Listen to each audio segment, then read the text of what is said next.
If you've ever been the family Punchline, hit that like button and subscribe right now. You're not going to want to miss what happened next. My name is Olivia Carter, and 3 years ago, I got married without telling my parents. Not because I forgot to invite them, but because they had spent 28 years making it painfully clear that I didn't matter enough to include in their lives. So, on the most important day of mine, I returned the favor. I grew up in Westchester, New York, in a house that looked perfect from the outside. Manicured lawn, 2 luxury cars in the driveway, dinner parties on weekends. My father, Thomas Carter, was a moderately successful insurance broker. My mother, Elaine Carter, worked as a real estate agent specializing in high-end condos. Together, they earned enough to live comfortably and impress others. And enough to spoil my older sister, Brianna, completely. Brianna was the golden child. 3 years older than me, always perfectly styled, salon highlights every 6 weeks, designer handbags lining her closet. For her 16th birthday, she got a brand new Audi. My parents called it an investment in her confidence. According to them, Brianna was destined for greatness. She would marry rich, join the right social circles, and make the family proud. I was the backup plan. I was the smart one. The kid who could earn scholarships so they wouldn't have to pay for college. The one who was told to be grateful for whatever scraps of attention were left over. When I was 14, I taught myself how to code. I spent nights in my room with a laptop balanced on my knees, learning Python, JavaScript, and SQL from free online courses. My parents assumed I was doing homework. Brianna assumed I was a loser hiding in my room. No one ever asked what I was actually building. At 16, I created my first app, a simple scheduling tool for small businesses. It wasn't groundbreaking, but it worked. A local startup bought it for $12,000. I didn't tell anyone.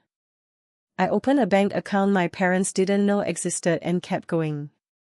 That was the beginning of a pattern that would define my entire childhood. Family dinners always followed the same predictable script. Brianna would dominate the conversation, talking endlessly about her friends, parties, shopping trips, and whatever drama was happening in her social circle that week. My parents listened like every word was fascinating, nodding, laughing, asking follow-up questions. I would sit there quietly, pushing food around my plate, occasionally speaking only when directly asked something. Most of the time, no one noticed if I didn't speak at all. Holidays made the favoritism impossible to ignore.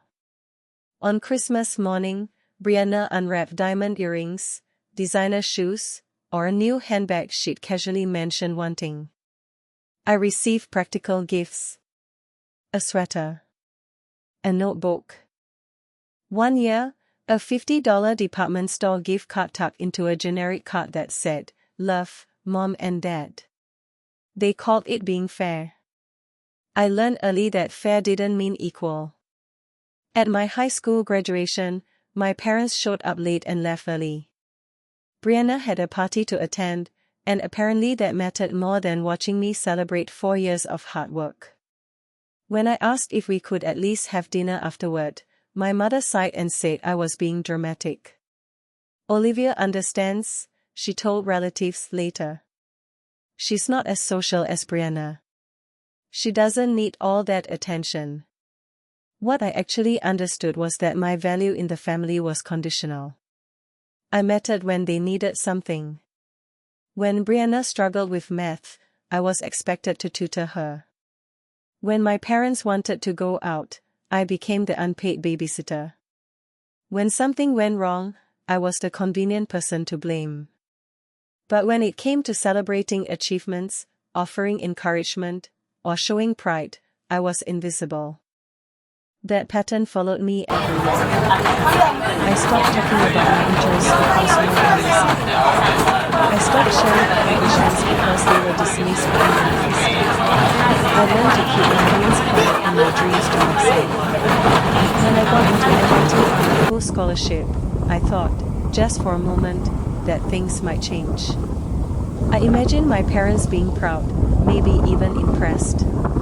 Instead, my father shrugged and said, "Well, at least we won't have to pay for it." That was it. They hosted a graduation party for me, but most of the evening was spent talking about Brianna's new boyfriend and his wealthy family. I stood there, smiling politely, realizing that even my biggest achievement was just background noise. That was the moment something shifted inside me. I stopped hoping they would ever see me differently. If they couldn't recognize my worth, I would build a life where their approval didn't matter. And that decision changed everything. Leaving for MIT felt like stepping into another world. For the first time in my life, I was surrounded by people who cared about ideas instead of appearances. Nobody asked who my family was or what kind of car my parents drove. They asked what I was building, what problems I wanted to solve, and what excited me enough to keep me up at night. I thrived. During my first semester, I met Professor Rachel Morgan, a computer science professor who noticed how quickly I picked things up. Instead of dismissing my questions, she encouraged them. She challenged me, pushed me, and for the first time, treated my curiosity like something valuable instead of annoying. She became my mentor, the first adult who truly believed in my potential. That same year, I met Noah Lee, a fellow student with the same restless energy I had. We bonded over late-night coding sessions, cheap coffee, and big ideas scribbled on whiteboards. By our junior year, we decided to build something real together. We called it Victories Labs, an AI-powered project management platform designed for creative agencies drowning in chaos. At first, we worked out of my dorm room. 2 laptops, tangled charging cables, and endless takeout containers. We spent nights debugging code and days pitching ideas to anyone willing to listen. Most people said no. A few laughed. One listened. Our first major client was a small advertising agency in Boston. They paid us $50,000 for a custom solution. When the payment cleared, I stared at my bank account in disbelief. This wasn't a hobby. This was real. By the time I graduated, Victories was generating nearly $400,000 in annual revenue. My parents came to my MIT graduation, but they didn't really see it. My mother scrolled through her phone during the ceremony. My father asked afterward what I planned to do next. "I'm running my company full-time," I said. My mother laughed. "That's cute, Olivia. But when are you going to get a real job? You can't play with computers forever." I didn't argue. I didn't explain. I didn't defend myself. I had learned something important by then: silence was power. I stopped trying to prove my worth to people who had already decided I didn't have any. While they assumed I was struggling, I worked relentlessly. I poured everything into Victories, expanding our services, refining our technology, and building a reputation that spoke for itself. Over the next few years, the company grew faster than I ever imagined. We signed contracts with major agencies across the country. We hired employees who believed in the vision. We moved into real offices, then bigger ones. By the time I was 26, Victories was valued at $47 million. And my parents still thought I was just doing some freelance computer work. I didn't correct them. By the time Victories reached its stride, I had learned how to live 2 completely separate lives. One was public, visible to investors, clients, and employees who saw me as a capable founder and leader. The other was the version of me my family knew, or thought they knew. In that version, I was still the quiet daughter doing some freelance tech work, probably struggling, definitely temporary. I let them believe it. Ethics expanded rapidly. We signed long-term contracts with major creative agencies in New York, Chicago, and Los Angeles. We moved from a cramped shared office into a sleek space with floor-to-ceiling windows. We hired engineers, designers, and project managers who believed in the product as much as Noah and I did. At 26, the company was valued at $47 million. I owned the majority share. My personal net worth crossed $30 million. None of that made it into conversations with my parents. Around that time, I met Ethan Brooks. He was smart, calm, and refreshingly uninterested in status. We met through mutual friends at a small dinner party, and instead of asking what I did for a living in a way that felt like an interrogation, he asked what I enjoyed building. That alone felt revolutionary. We started dating quietly. I told him everything, about Brianna, about my parents, about growing up invisible in my own family. He didn't interrupt or try to fix it. He just listened. Over time, he became my safe place, someone who saw me clearly and never made me feel like too much or not enough. When I was 25, Brianna got married. It was exactly the kind of wedding my parents had always dreamed of for her.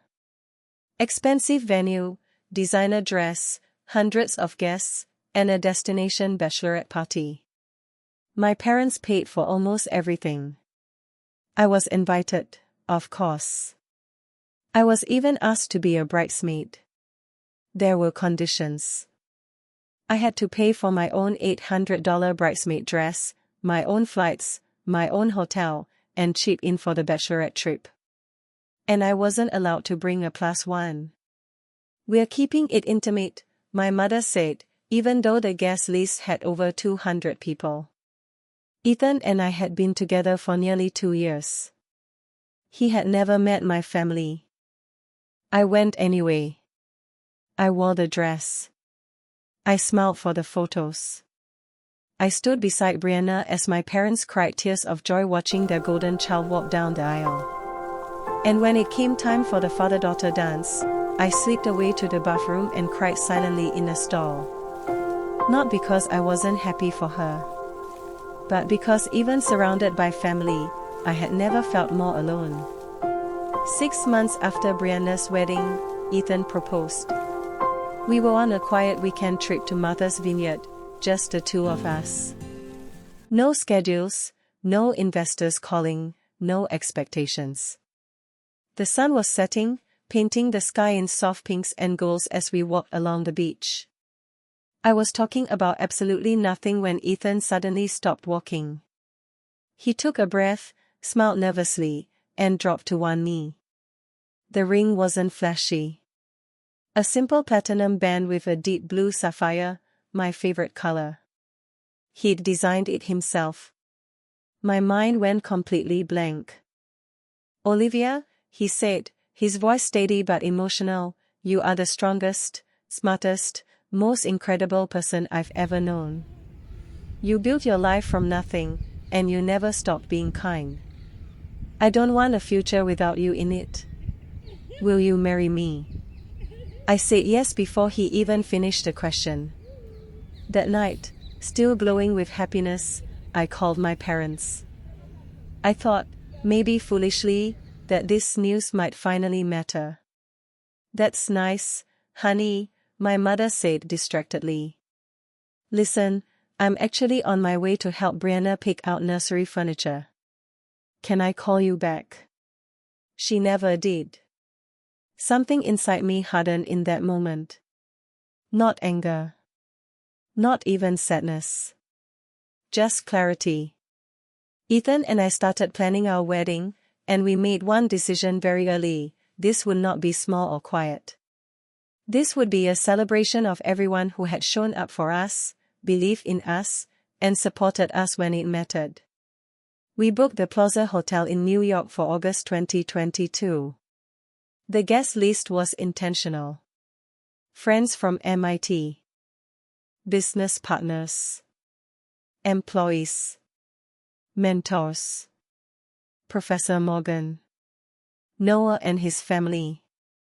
Ethan's extended family, who welcomed me without hesitation or conditions. The budget was $8. 2 million. We flew in guests from 6 different countries. We hired a full orchestra. I wore a custom Varawang gown, and Ethan wore a tailored Tom Ford suit. There were ice sculptures, a 12-piece band, and fireworks over Central Park. It was extravagant, joyful, and unapologetic. And my parents were not invited. Neither was Brianna. I didn't send a save the date.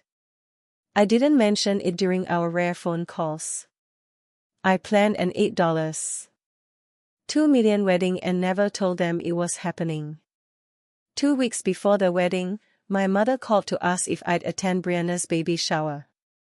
I can't, I said calmly. I'm busy that weekend. Doing what? She asked, irritated.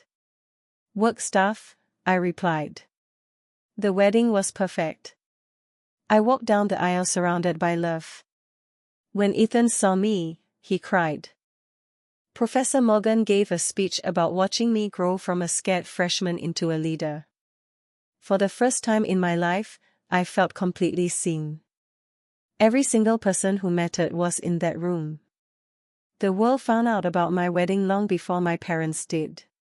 Photos from the ceremony spread quietly at first, shared among guests, tagged by designers, reposted by the planners. Then Forbes picked it up. A short feature turned into a full story.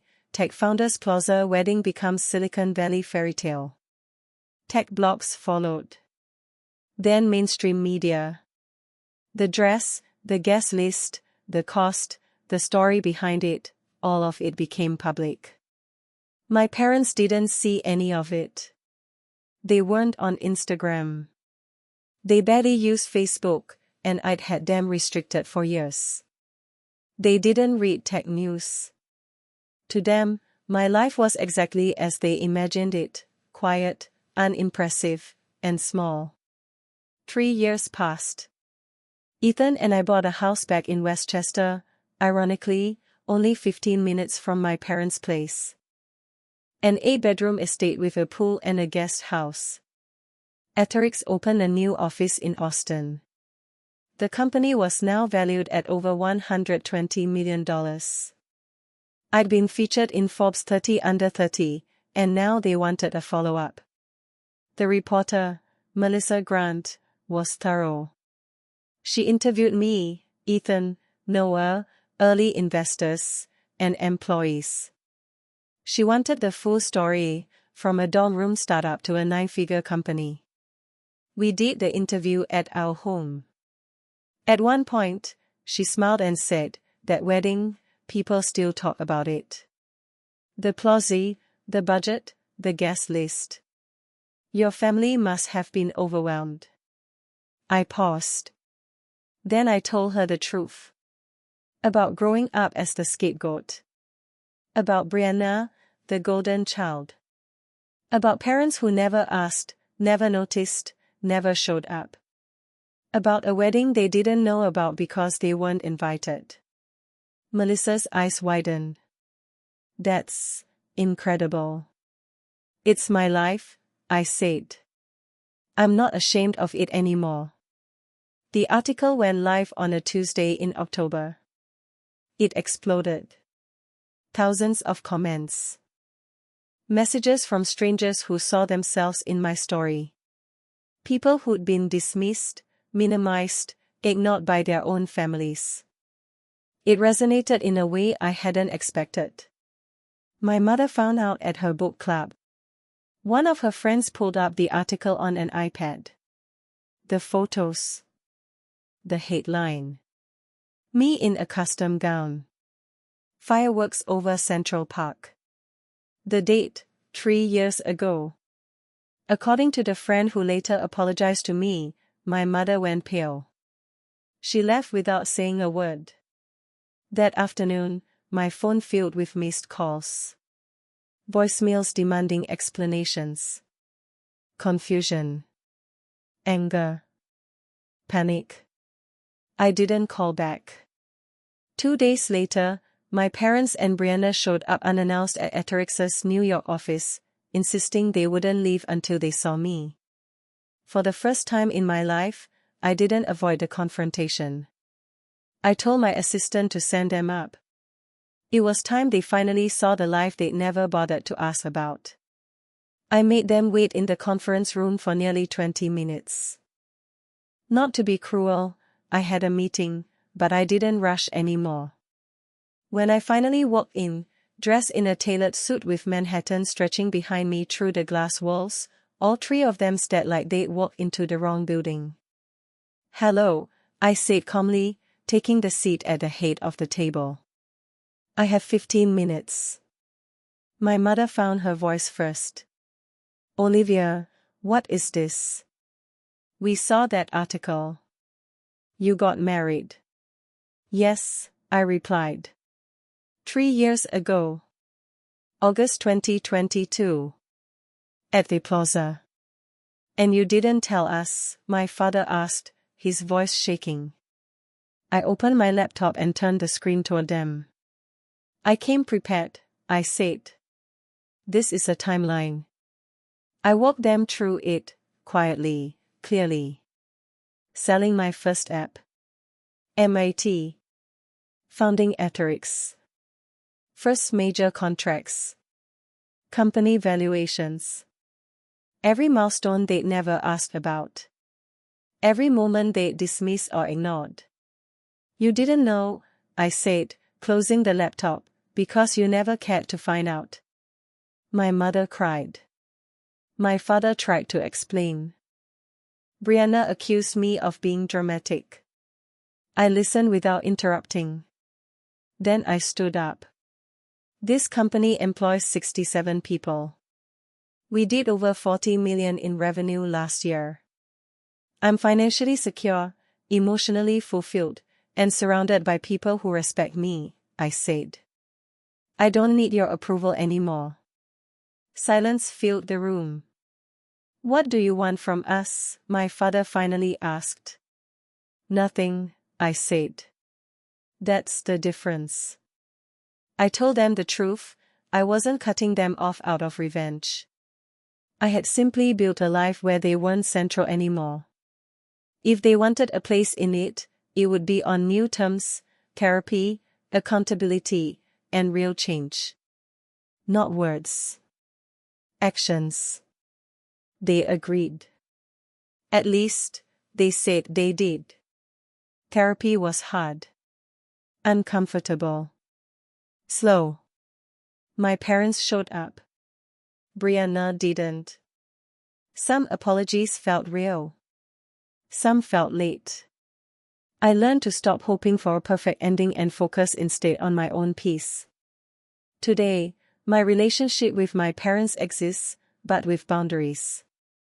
Monthly dinners. Honest conversations. No pretending. Brianna and I don't speak. And that's okay. Because here's what I finally learned: family isn't defined by blood. It's defined by who shows up. Who listens. Who celebrates you instead of competing with you. I built my life without their permission. I built my success without their support. And I built my happiness by choosing myself. That isn't bitterness. That's strength. If you've ever had to walk away to protect your peace, know this: you're not selfish. You're surviving. And sometimes, choosing yourself is the bravest thing you ever do.